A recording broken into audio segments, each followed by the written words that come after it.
Hello and welcome to Connect, the weekly podcast for the California MBA featuring one-on-one interviews with movers and shakers in the mortgage industry. I'm Susan Milazzo, CEO of the California MBA, and very happy that you could join us today. Before I welcome today's guest, I'd like to take a moment to thank our 2024 President's Council sponsors.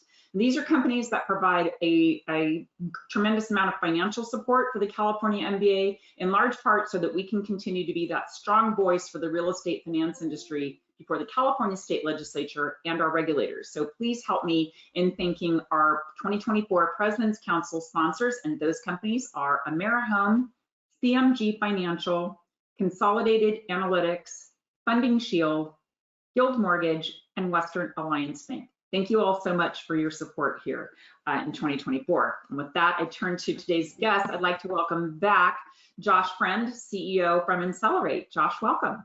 Susan, thanks for having me.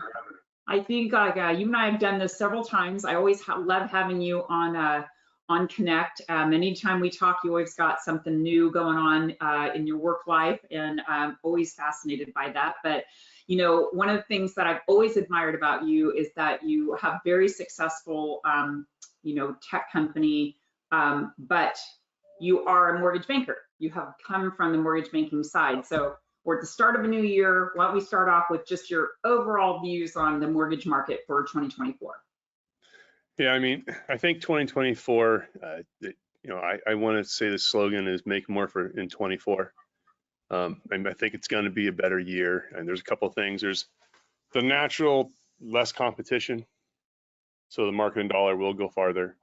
Rates have somewhat eased, right? So that fear of rates continuing to go up and home purchases are starting to pick back up.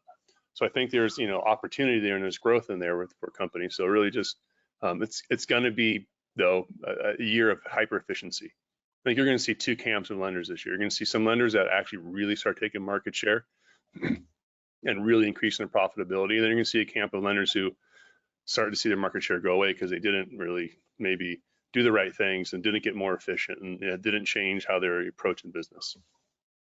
Wow, yeah, it's I like do more in 24 is better than survive till 25. That always sounds so doomsday, but right. We had to do what we can do to get through 23, but that is behind us now.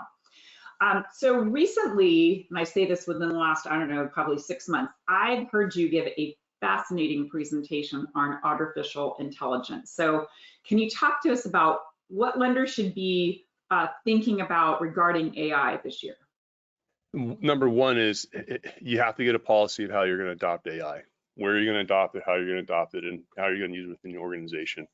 And I think the answer shouldn't be right now, we're just not using it because we don't understand it, because you're going to get really left behind. Because there's, some really easy ways to use AI that aren't going to affect anything, right? There's some ways that you can use AI that could affect things, and you should be paying attention to how you're using AI. But I mean, you have to really approach looking at AI and understand that it is going to be used in every aspect of your business life and your personal life. Wow. And then accept that.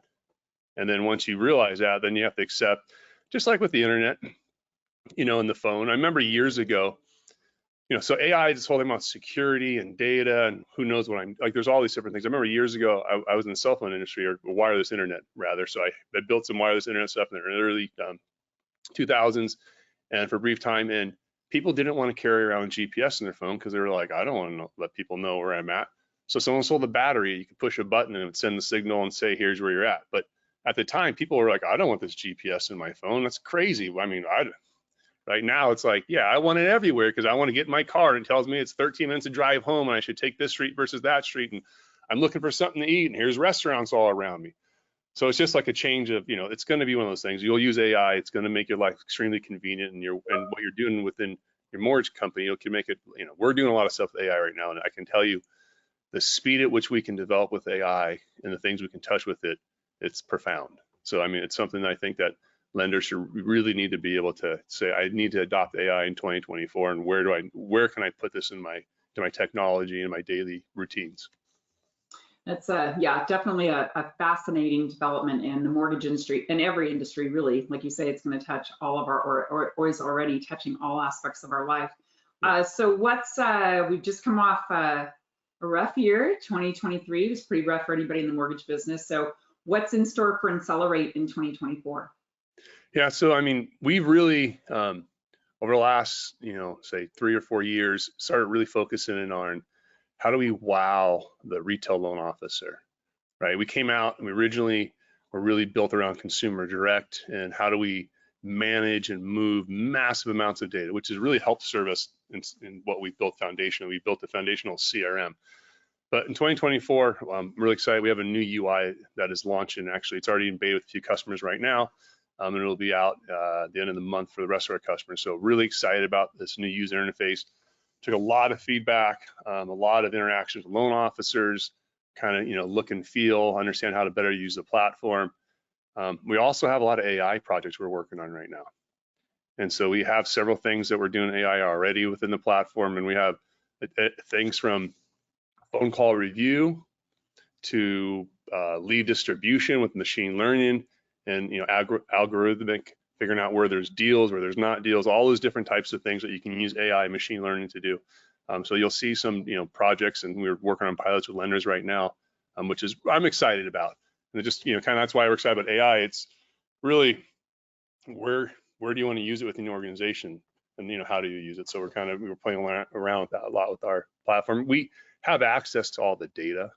So our ability to manage and move data, not just from Insellerate, but from LOS, a POS, pricing engines, data warehouse, and then our open API infrastructure allows us to interact with like OpenAI seamlessly through our platform. So it's been a lot of fun to for me at least. I like to tinker around. We just come up with an idea, and with AI, you can literally within the day test it and do something and see if you like using it or not. It's pretty powerful.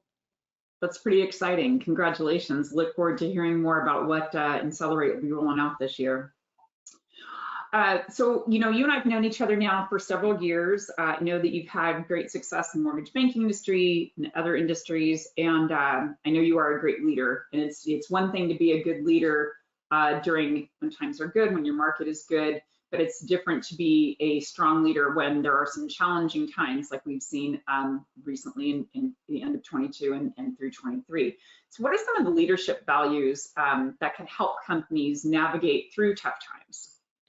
I think it's one is the big thing is communication, and leaders need to be in front of your employees as much as possible, right? So if you're in your office and you don't interact with your employees, and you have sales teams and you're not doing meetings with them, even if you don't have a normal, you have a distributed retail workforce, but you need to be communicating, getting people together, educating them, right? And then also just what are the things that the basics. I always say when business slows down, then you really get back to the basics. And you make sure you're doing the basics really well. What's your customer service look like? What's your communication look like? And that's where you spend your time as a leader. And if you start doing those things, the team will follow, right? And then as you communicate well, they'll have a direction to go in. And then as the market changes or you find ways to become more efficient, those are the companies that usually win. Yeah, helps quell, I think, concerns from employees too, right? They're like, I don't want to jump ship. I mean, but if I don't know what my leadership's thinking, I might start thinking about, making a move. So I think communication is just a great key. It's great advice for anybody. In 2023, we were fortunate enough to have Tristan Friend as a part of our Future Leaders class of 2023, which we revamped this year to have mortgage industry professionals, some very seasoned professionals, give instruction on various segments of the mortgage market, which I was very proud of the program, and the participants seem to do a great job on their final presentations at the end of the year. But I'd be interested to know what Tristan or your impression of the program and that whole experience was. Yeah, I mean, I know Tristan enjoyed it, and I was kind of towards the end of it, I'm like, dang, I'm kind of jealous. So I've been in the industry for 25 years now, and I'm looking and I realized Tristan, who's been in the industry for say 5 years, actually a little more than that, because he used to telemarket from a mortgage company when he was 15, so he's has some time behind him. But he now is working and interacting with people that's literally taken me 25 years to get to meet and network with, and to be able, he's able to learn from them and build that network now. So I think from the standpoint of being able to see other people in the industry that have been there for a long time, and then kind of, really work and build those networks. I think it's been, it's been very, I think, impactful, and I think there'll be a lot of value, for years to come. Yeah, we're very happy of the revamp of that program, and applications are open right now. So if anybody wants to apply for the Future Leaders Program in 2024, you can check it out on our website. Josh, I can't thank you enough for the support that Insellerate has given us over the years. Not only you've been an active member with us, you've contributed to our legislative initiatives. Insellerate's been a President's Council sponsor for many years, and we're grateful for all the support that you've given us. But I'd love for you to share with our listeners why you choose to support the California MBA. Yeah, I mean, if you're in this industry, you have to understand that there's people, there's legislation, and there's forces that are trying to make changes to your industry every day.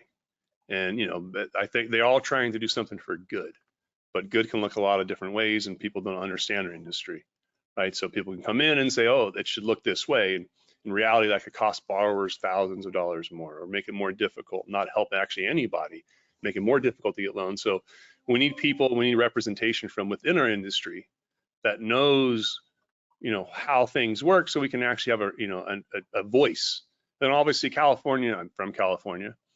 California has been, I think it's something like a third of all the mortgages volume in America is in California. So obviously California is a very impactful state. People tend to follow what California does as well. So I think it's, California is a great place to kind of have a lot of advocacy as well. Well, thank you. We appreciate that. And always a pleasure to have you on Connect, Josh. Thank you for joining me today. Thanks, Susan. And thanks to all of you for joining us on Connect. To access any of our past episodes, you can follow us on our YouTube channel. We're also available on SoundCloud, Apple Podcasts, and Spotify. That's it for this week, and we'll see you next time on Connect.